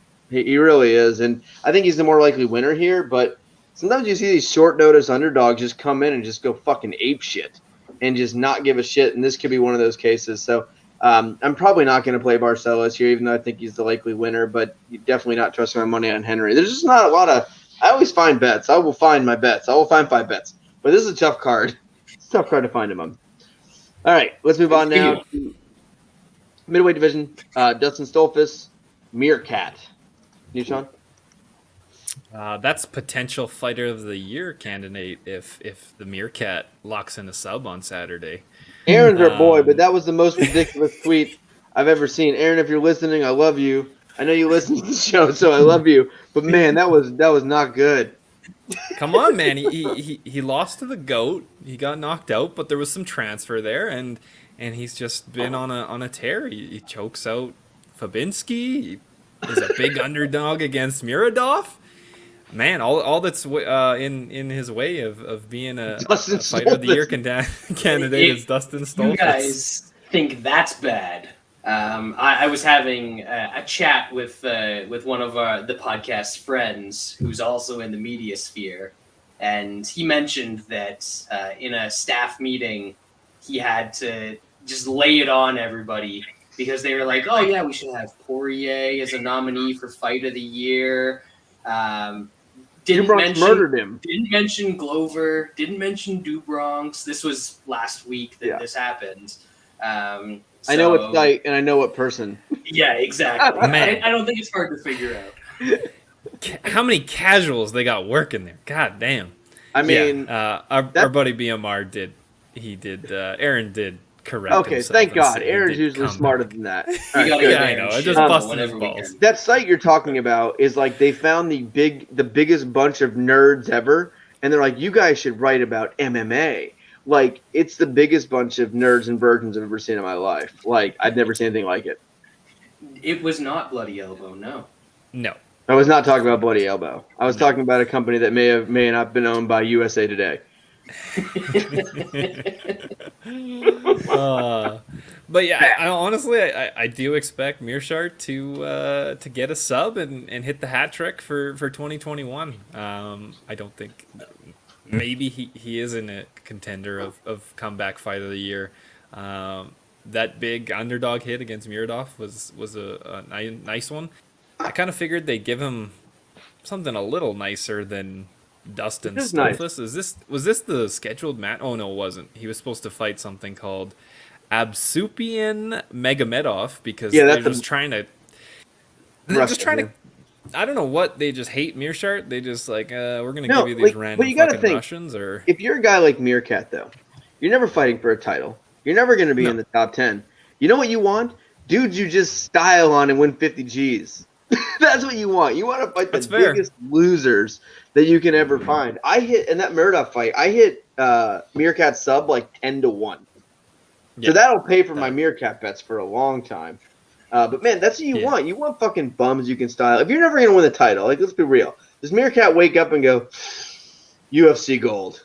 What the fuck is 2022? I'm getting that belt. It's gold time, baby. Recording the show and I miss all the good shit on Twitter. Like I have like multiple DMs of people like, "Did you know? Did you know?" And I'm like, "What's going on?" What happened? I'm going back through our hockey chat, and literally all these people think that Ben is actually Bo. Ben is Bo. Ben is Bo. Bo is Ben. I have like 3 DMs from like regular dudes in Gamelin Twitter. They're like, "Dude, did you know this shit?" And I'm like, "What? What the fuck's going on? I ain't even been on this shit." No, Bo is not Ben. Like they all fall for like what's an or inside is he? joke. Or is he? Wes? Exactly. Hashtag. Fuck. Yeah, I like Meerkat to get a finish here. Stoltzfus isn't that great. I think Meerschaert, if he's gonna win, he's gonna finish. I think it's likely a sub, but you kind of never know if he gets him on the ground and just decides to smash him out. So inside the distance, probably a safer play. So I'll probably play that at plus money. Wes? Yeah, this is pretty easy for me. This is old Meerkat. I think this gets to the mat and he's going to get a sub here. I like him by sub. I'm going to take some inside the distance to be safe because I still have nightmares about some dude's arm broke tapping, and I'm not getting paid for my sub bet. So we'll take inside the distance. Brad? So Meerkat has 33 career wins. 31 of them are by stoppage. I think it's like 25 or something, or is by submission. So the fact that he can be a minus 200 favorite in a fight and plus money inside the distance and plus 175 by submission is nuts. And then that's just, first of all. And then he's fighting a guy who got submitted. No shame in getting submitted by Rodolfo Vieira. In the third round. This guy got submitted in the third round by Rodolfo Vieira. That's bad. So, yeah, Meerkat sub. I'll take the inside the distance for the same Verju reasons that Wes is. But I think it's probably going to be a sub here. Meerkat last one by decision in 2013. Yeah. He's a finisher. There's I think one of the biggest value spots in MMA is when you get guys who are 200, 300, 400 favorites and you get them inside the distance when they're finishers at a pretty good level. So I like Meerkat here. I think when Meerkat fights guys he's supposed to fight, he usually wins and he usually finishes them. When he fights guys he's not supposed to win, he usually loses. Now there is the exception with Muradov, and maybe that guy's just a fucking Russian fraud. But I think in this fight he's supposed to win here. He's better. I think he'll get this fight to the ground. His jiu-jitsu is really good. It's not just like weird Meerkat guy good. It's good. He is good jiu-jitsu, and he finishes. So plus money, I think you got to take it. So this is going to be the consensus bet of the week, and that is on Meerkat inside the distance. I believe it's plus 110 right now. But I think it's a pretty good bet there. All right, let's move on now to the main card. We start in the featherweight divisions. We have Cub Swanson taking on Darren Elkins. I might be an idiot, but I got to throw some money on Elkins. He won me some money last time out against Minner. I still just don't. In this day and age, Cub is a question mark for me. Like, obviously that win against Kron, who's very one-dimensional, was a good win when he was an underdog. And then him smashing out Pineda was fairly impressive. But then, man, just getting obliterated by Giga. I think Elkins can kind of push the pace, grind on him, take him down, kind of wear him out, and win a decision.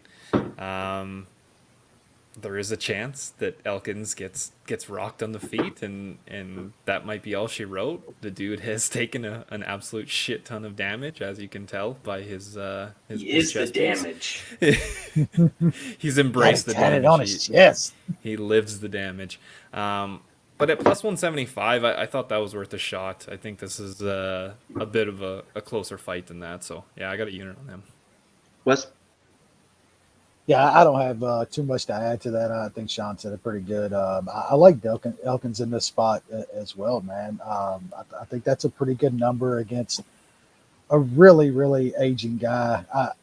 I can see the argument that, somebody say, well, isn't Elkins kind of aging too and taking all this damage? Yeah, but man, that guy still comes fucking forward with everything. And I'm not sure Cub can handle that pressure at this stage. I don't see Cub getting some kind of one-shot, not even a one-shot knockout, but something that's really going to hurt Elkins and get him off of him at any point in that fight. So I like Elkins as well at that number, man. Brad? Yeah, this is kind of a tricky one because both of these guys have lost to generally good fighters in their division. The one that really scares me as far as Elkins goes is getting outstruck and dropped a couple times by Ryan Hall.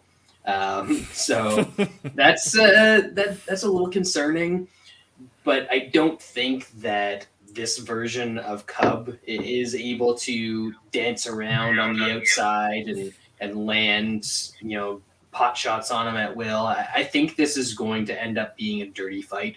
And I think in that sort of fight, Elkins can still beat decent fighters. And Cub, at this point, I would classify as a decent fighter. No more, no less. And I think this is going to turn into a typical Darren Elkins fight where both guys are landing things. There's takedowns. There's pushing up against the cage and weird grappling sequences and all that sort of stuff. So I think that it's just going to be a case of Elkins kind of out hustling him and winning a decision.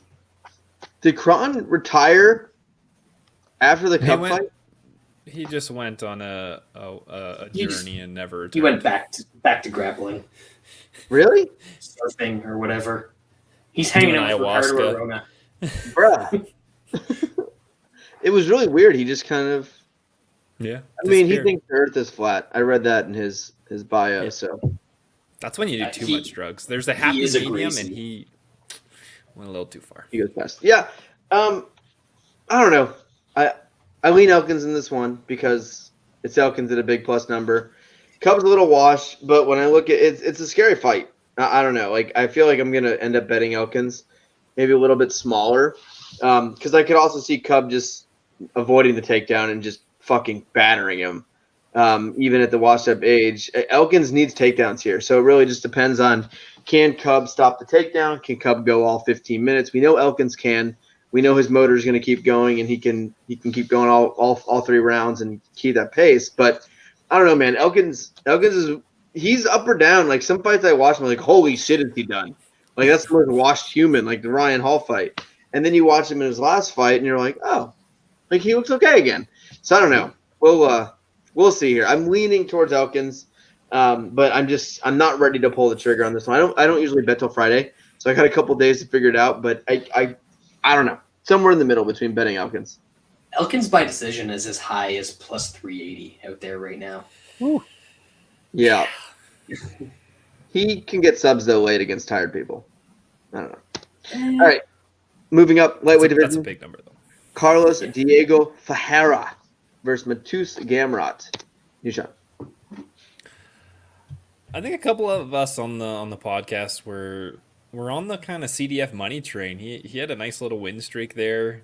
We had him against some bigger name guys, and he looked good. I think he might be starting to show his age. It's 36. This is the lighter weight classes where guys can seem like they fall off a cliff. He has been fighting very good guys. He lost to Gregor last time and Dariush the time before that.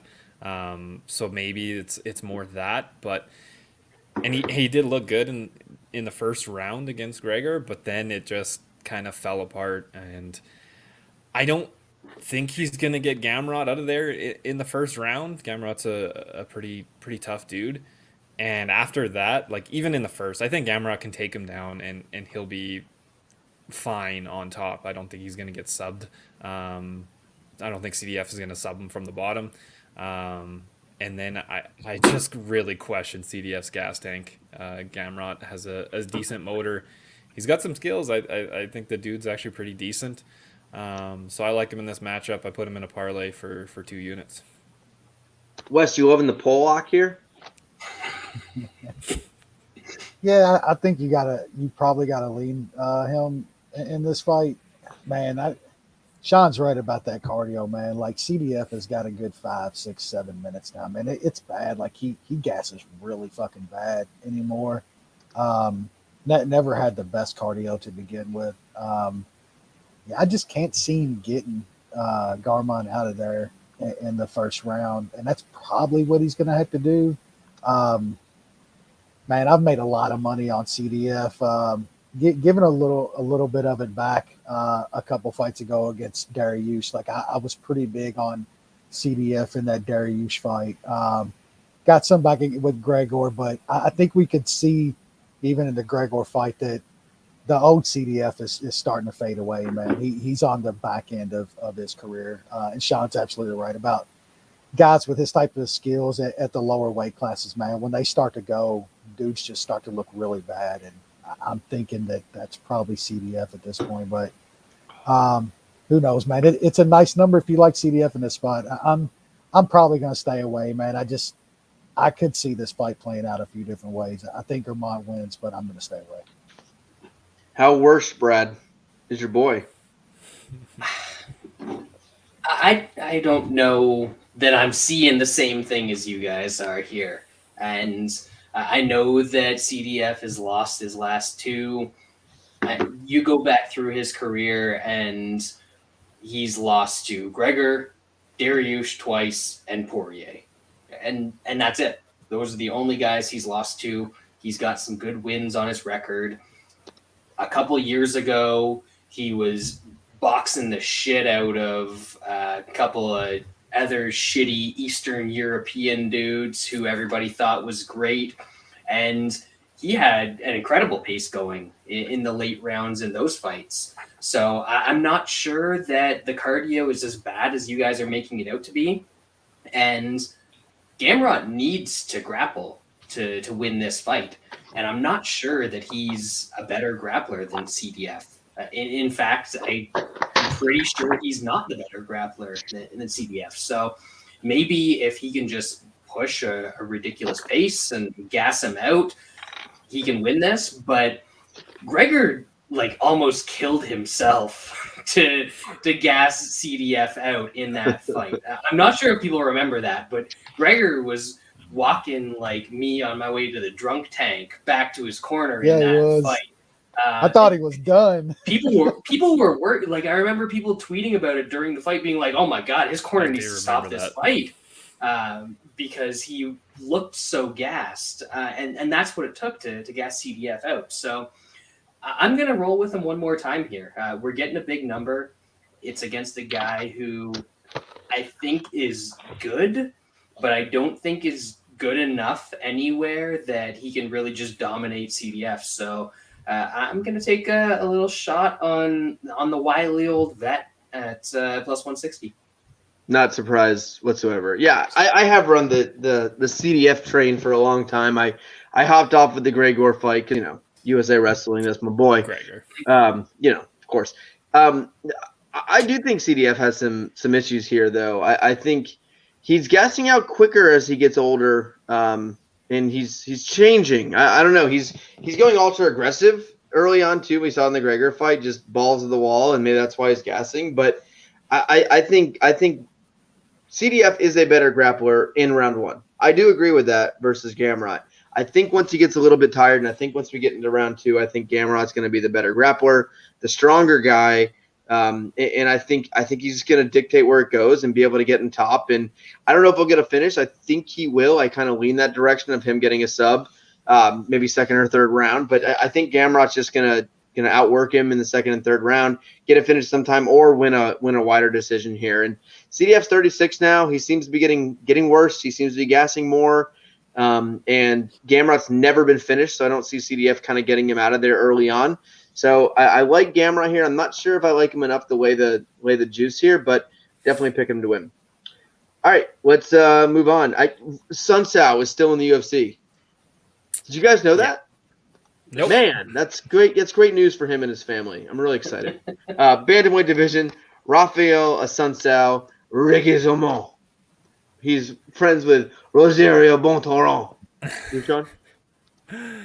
So after getting absolutely flatlined by Cody Garbrandt, taking some time off is probably not a bad idea. Unfortunately, Assunção is 39 years old and he has taken a year and a half off. That's a bit sketchy. He hasn't really fought any grapplers recently, so I don't know how good his takedown defense is. It's shown to be all right. I think Ricky Simón's going to get him down. He might be able to scramble up.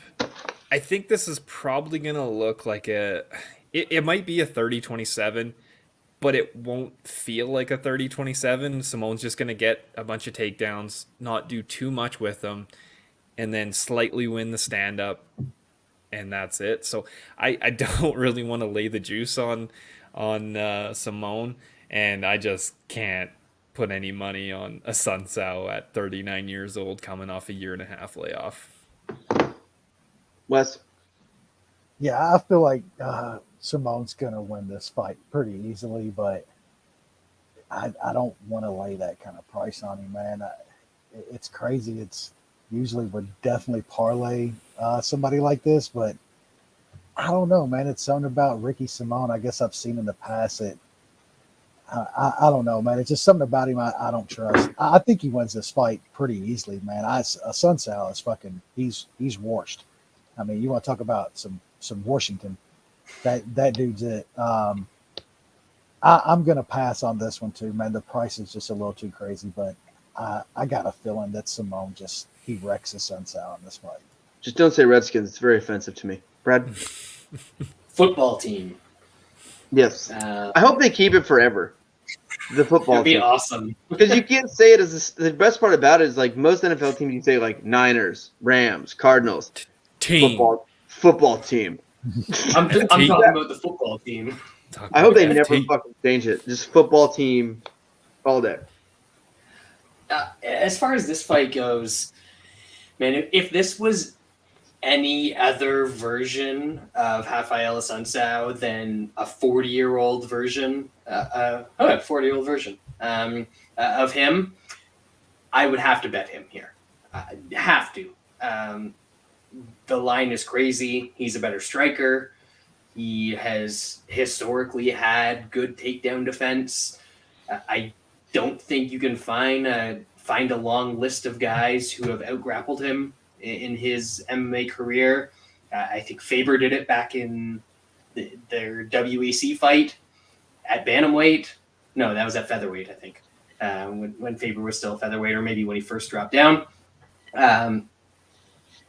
But I just think that Simón's probably going to just stick to him in this fight. And eventually, he might take 4 or 5 takedown attempts, but eventually he'll get one. and that whole process will take up 4 minutes of the round. So even if Assunção lands a couple of punches on the feet, then he's probably not going to win the round.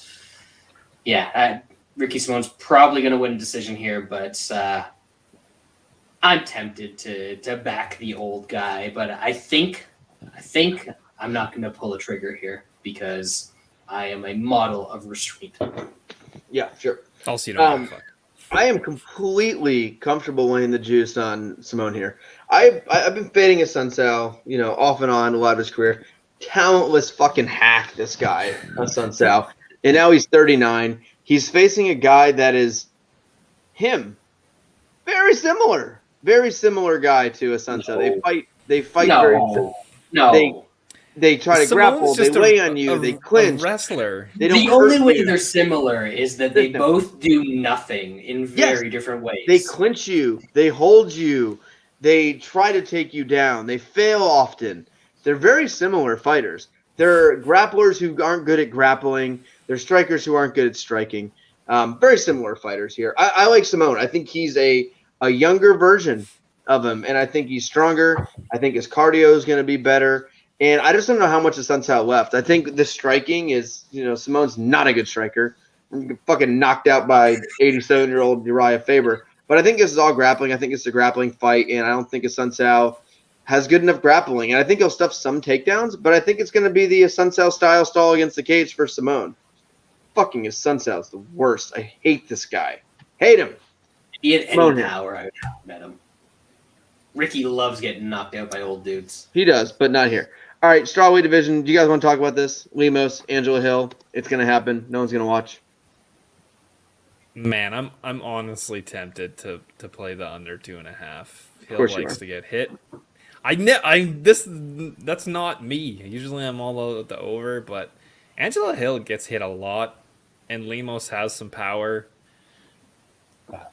I don't. Oh, we're actually talking about this fight, huh? Sean is. I thought I made it very fucking clear we were. And then he said some chicks got some power. If this fight happens and nobody watches, did it really happen?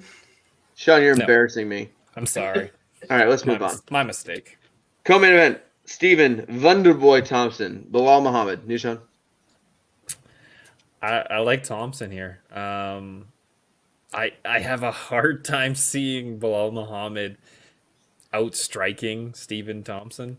And I don't think Bilal Muhammad has good enough wrestling to take him down. So this is probably going to be kind of a boring, typical Wonder Bread fight where he kind of just outpoints a guy. Bilal Muhammad is tough. He can take lots of damage. So I definitely look at, I think you got to look at Thompson by decision if you don't want to lay the juice on him, but I put him in a parlay with Gamrot for 2 units at plus 128, and I might add to that. I might also sprinkle the decision, which is plus money. I think this is going to be a fairly boring Wonder Boy special. Wesley? Yeah, I love Wonder Boy in this fight. I think this is going to be about as easy as it gets for Wonder Boy, outside of probably getting a finish, because I don't think he's going to finish Bilal in this fight. It would take something crazy, some kind of roundhouse kick or some shit like that to land out of nowhere. But I don't see that happening. I think that Wonder Boy just stays at distance, and he strikes Bilal pretty much for 15 minutes and takes a pretty easy decision here, in my opinion. So I will have Wonder Boy in a parlay, and I'll probably sprinkle on that decision as well. Brad? Yeah. Wonder Boy decision is plus money in a fight where he is the much better striker, and the guy he's fighting plays completely into his style. He's just going to walk forward, and he doesn't really have a ton of technical skill. I got to take it. Yeah, this fight is going to be historically boring. Like, thank God my boy fighting in the main event. So, it's going to be bad. I mean, Wonder Boy, the only time Wonder Boy fights are even somewhat entertaining is if you have a guy that just doesn't give a shit about his style, which doesn't happen very often. Bilal Muhammad is pretty fucking boring himself, and he seems like the kind of guy who is going to be shell-shocked just by this striking style and what he's doing. And I think what all you guys said is correct. I think we're going to see a boring striking match where we have someone who's just completely outclassed in the feet, and then we're going to have a Wonder Boy who's not going to want to take any chances, who's going to do the right things, who's going to win fights, and just land enough strikes to move on. I do like him on this fight. I think the line is actually really low. I do too. I think it's low. Where's it settled on?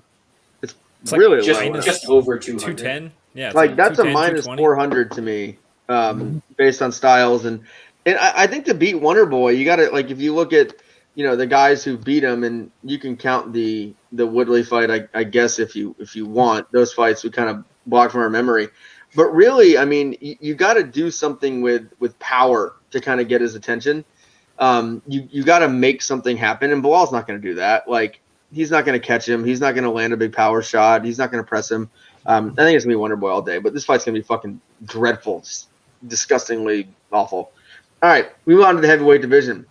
My boy, the only guy that's rivaled maybe Do Bronx for amount of money that I've won on UFC bets, the Black Beast Derek Lewis versus one half of the Daukaus brothers. Not Bear Jew? Yeah, what about the Bear Not Jew? enough fights. Yeah, he hasn't fought that much. That's fair.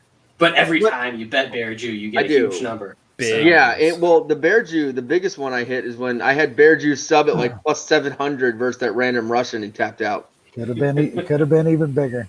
Could have been even more money. Yeah. Where is the Bear Jew? You asked that every card. He was supposed to fight Gustafsson, and Gus got scared. Do Bronx, Over, champs. Black Beast, main event tonight. I only have like 4 fighters that I like. I have the best group of fighters I like. Just the absolute best. Anyway, new Sean. Daukaus dead man. I'm not so sure about that. Yes, he is not top 5, but I know. I'm aware. We are aware. That doesn't count anymore though, right? Like, I thought we quit doing that. So it does. He beat a guy that wasn't. So it's automatic win if the guy's not in the top 5. Now, if a guy is inside the top 5, Beast can just out hog him.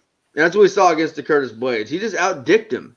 His dick game was too strong. He had no chance. Just too much. I want to see Thick Willie versus Black Beast. Talk about some hogging there. That'd be good.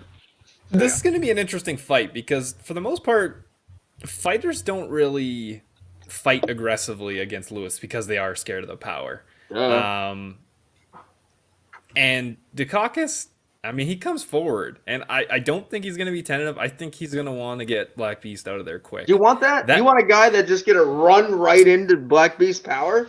Man, it could be a bad idea, but that's the way his style is. And, I mean, Black Beast, he can be hit. And the people that have been aggressive against him have kind of done all right. So I'm interested in that. I like the under 1.5. I think either way, this is going to end fairly quickly, one side or the other.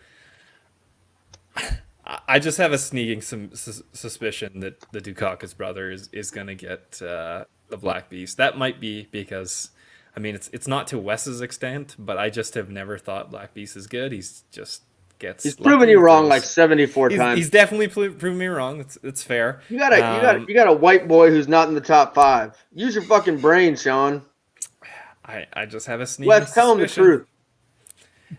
I got the under. Wes, now's the time to jump on. I will jump on.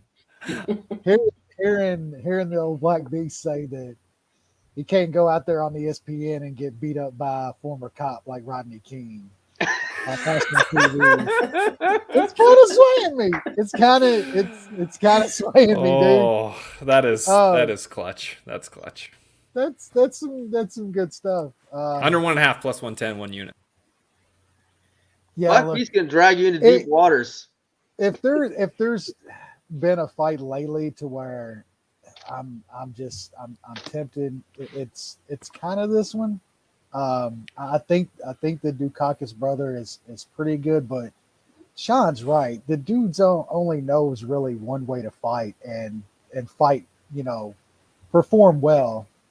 And that's coming forward, man, and throwing punches. And it's going to be one or two things, man. Like, he's going to hit and dodge those big punches, and Lewis is going to get tired, man. Like, we've seen it over and over now. Like, that dude's got zero cardio, none.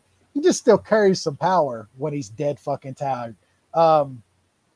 It could happen. It could happen. I think I'm kind of more with Sean again on this one. I kind of like the under if I'm going to bet it. I think Lewis either lands like he usually does, or Daukaus will be able to come in and lay some shit on him. And Lewis is kind of a quitter too. Lewis will turn his back. Lewis has 9 third-round knockouts.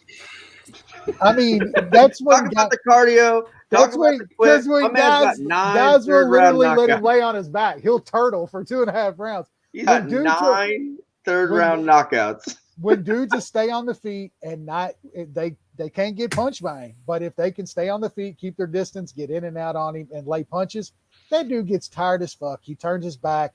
He wants out of fights. I've seen it over and over. What's he do when he's tired? Usually goes to his back, but if you don't let him get to his back, we'll see. Like, it could land. I think I'm gonna play the under here. I got a feeling about Black Beast in this fight. I think that's not good for you, Lance. It's not. Oh, it's perfect. I can never pick this guy. I've never been it's not that you can't pick Black Beast. You've only picked against him. No, I picked him in fights, dude, and he's fucking lost. Like, I have picked him in fights and he's lost. Who? I got his last fight right, and I think that's one of the only fights that I've gotten right against the Black Beast. So you don't want me picking on him. Like, just keep that out of your. I've only not bet him twice. I didn't bet him against Cormier or JDS. I'm gonna go with the under here. But I don't know, man. I'm just gonna go with the under. I'll make a pick in Toutmaster when the time comes Saturday to make my picks. I got a feeling Black Beast catches him. Put it that way. Yeah, Brad, give us your horrible take here. My horrible take. You're gonna pick Daukaus. I don't know who I'm going to pick in this fight yet. It's hard. Maybe I'll talk my way into something by the end of this, but I think the two on the left side of the screen are crazy, thinking that this is going to go under. Black Beast is going to drag this into deep waters. Yeah, he's going to tire him out. Is this more fatty? I'm going fatties here. Is this fatty? Oh, Black Beast, he can get taken out quick if you take him down and you sub him, or what about JDS? What about Mitrione? If you go to his body, those are the ways that he didn't have to prove that. That's one of the fights where I picked him and was wrong, and I was at that fight, the Mitrione fight. The Mitrione, I don't remember that one. Me either. Long time. He must have cheated. He walked in and got hit with like a forearm and got knocked the fuck out. I remember the forearm shiver. Mitrione didn't even mean to throw that punch. Nope, so that he didn't. He just walked into it. That one doesn't count. He was stretching. I think that Daukaus is going to dance around the cage like his father danced around the political arena back in the day. He's going to land some jabs. He's going to land some crosses. He's going to land some low kicks. He's going to land a bunch of stuff early. But he doesn't have good cardio either. So he's going to do that for a couple minutes.